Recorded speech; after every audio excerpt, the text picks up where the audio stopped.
Welcome to a new miniature painting guide. Today we'll be painting one of our classics, the Mimic. This is a model we released several years ago and it's still one of the favorites amongst our subscribers. We will start with priming the miniature, using black primer applied with an airbrush. This allows for greater precision and thin layers over the figure, preserving all the details. Try to cover the entire model, leaving no unpainted spots behind. Using the airbrush again, we will apply a base color of the miniature using flat earth. This will be the base color of our wooden areas, and we'll apply the base colors for the other elements in the later steps.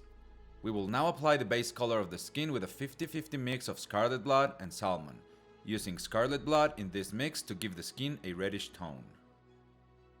For the tongue, we will use burnt red as a base layer. We're working on all the base colors of the miniature, as you can tell, before moving on to detail anything. This helps to have a cohesive color palette before committing to the final colors. Next, we apply a wash over the skin using contrast volupus pink to enhance the deep and shadowed areas of the miniature. We will dilute the contrast with a bit of water so the dark color isn't too intense, obtaining a general color filter and making it easier to manage. On the wooden areas, we will apply a wash with contrast Wyldwood. In this case, we will not dilute the contrast paint, as we want the wood to have more contrast in the lights and shadows. However, if you want to tone it down with a little bit of water, you can do it. You will just need to apply 1 or 2 additional layers after the first one. With the 50-50 mix of Scarlet Blood and Salmon that we used for the base layer of the skin, we will apply our first light, painting over the high areas of the skin. We focus on all the muscles of the face and exaggerate the expression by painting the most prominent volumes with this lighter color. Now, begin to mark the highlights by adding more Salmon to the previous tone.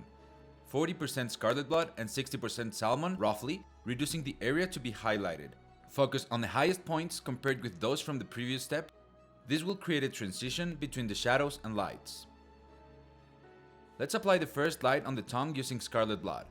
To identify the area to illuminate, we can guide ourselves with the light from our lamp, painting over the areas illuminated by it. It's also sometimes very useful to take a picture of the miniature with the desired lighting, and then use that photograph as a reference to see where the light hits most directly. We start to illuminate the teeth and horns using Khaki, leaving the areas that are attached to the skin in the base color to simulate dirt and shadow between the teeth.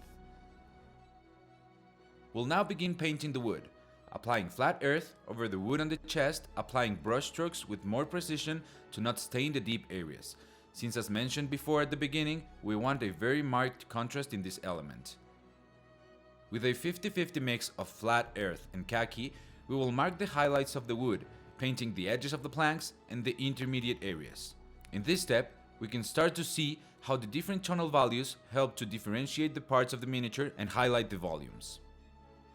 For the metallic areas, we first apply black, in this case on the edges of the chest. This way, we will enhance the brightness of the metallic color.